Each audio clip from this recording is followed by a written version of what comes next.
Tax reform that I think will make America strong and great again. Many middle-income families cannot make ends meet. This plan, it will provide major tax relief for middle-income and for most other Americans. There will be a major tax reduction. Changes for individuals will be at levels that you haven't seen in a long time.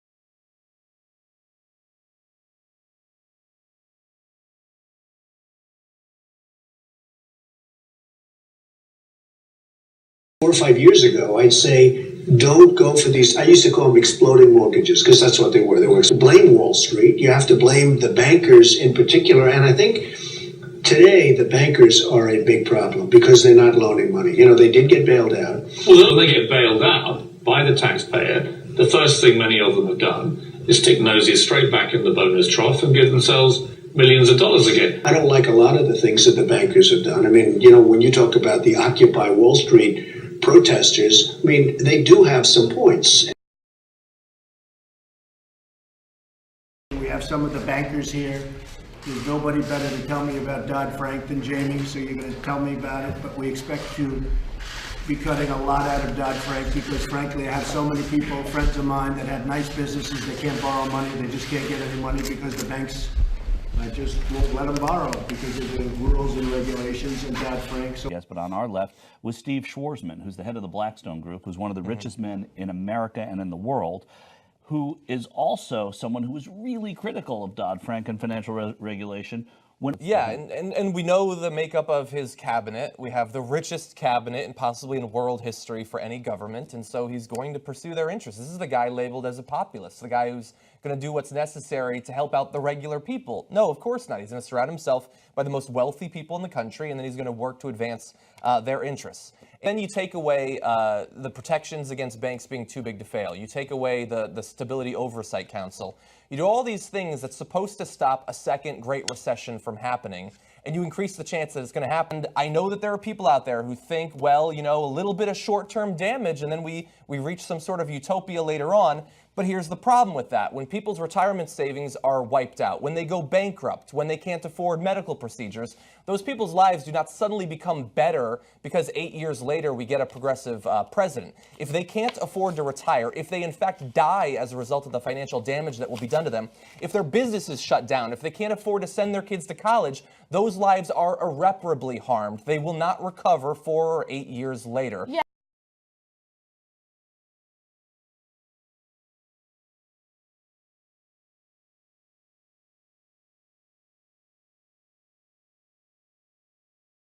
Donald Trump is about to pick former Representative Randy Neugebauer, a Republican of Texas, to lead the Consumer Financial Protection Bureau.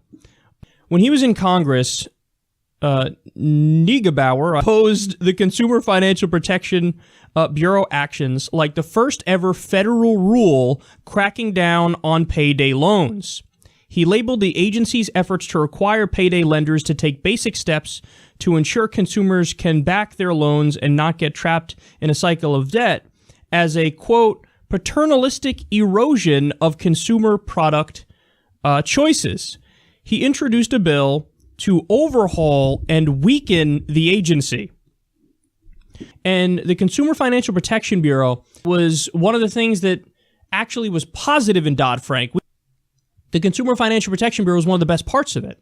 So for those of you who don't know what it's actually done and what it's been successful with, quote, the CFPB has returned $12 billion to 27 million people caught up in various scams, passed pro-consumer rules on issues like mortgage disclosure, proposed a mandatory arbitration rule that is being finalized, and hit banks for conning customers into paying for expensive add-on products that don't do much. the agency was central in exposing the large-scale checking and credit card fraud at Wells Fargo. This is what the Consumer Financial Protection Bureau does. Trump wants to put somebody to lead it who doesn't believe in it, who's going to handcuff it, and Trump's putting a guy who couldn't even agree to crack down on predatory payday lenders. Risky loans were also being given out to individuals who were in the middle class or working class and couldn't afford their homes, right? And then ended up losing them. And then ended up losing their homes, which is how the housing collapse happened.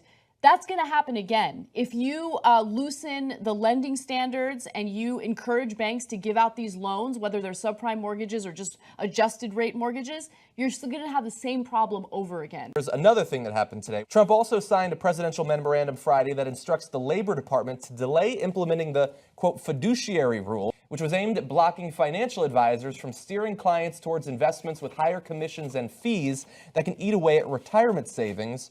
The rule will be delayed for 90 days while it's reviewed. So it is on life support before the plug is finally pulled. People go and they say, I want to set up a retirement account. I'm going to save for decades. You want the advisor to do what's best for that person. That's $17 billion being taken out of the pockets of people who are just trying to have a little bit of money when they finally retire.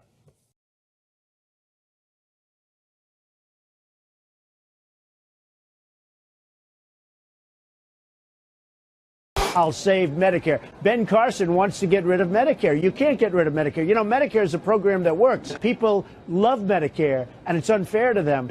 Every Republican wants to do a big number on Social Security. They want to do it on Medicare. They want to do it on Medicaid. And we can't do that. And it's not fair to the people that have been paying in for years, and now all of a sudden they want to be. Donald Trump promised his supporters during the campaign that he is going to protect Social Security, which when you look at the demographics, a lot of Trump voters happen to be on Social Security. So he understood you had to play that card in order to win over those voters. You also have the right wing being very open and honest about how they want to cut things like Social Security. The reason why Social Security is so important is because it doesn't rely on risk in order to grow, income or money for your retirement. So, nonetheless, Trump made the promise, and already, as we see him putting together his transition team, 2 of the 4 people that he has picked to be in the Social Security Administration are Social Security privatization pushers. Corby and Hardie have said in the past that they would like to privatize Social Security. Corby has said that the system is corrupt and bankrupt. Hardie, on the other hand, has been working to privatize Social Security since 1995. Half of the Social Security Administration leadership would be made up of people that want to privatize this system that has worked well for decades. Remember what happened around that same time? Stock market, housing market, all the markets began their downward slide that led to the crash of 07 and 08. Had Social Security been privatized during that time, it would have lost well over $1 trillion. It would have effectively been bankrupt. Now we know, based on the people that Donald Trump has appointed in his cabinet, the people he's listening to, his advisors, and the makeup of the Republican-controlled House and Senate, we know that the same people who wanted to privatize it then want to privatize it now. But more importantly, the same people who helped to crash the economy are still in power. So if they are successful, if they privatize Social Security, a program that is working just fine regardless of what Republicans tell you, it is likely that the program as we know it will cease to exist. This isn't speculation. This isn't wild guessing.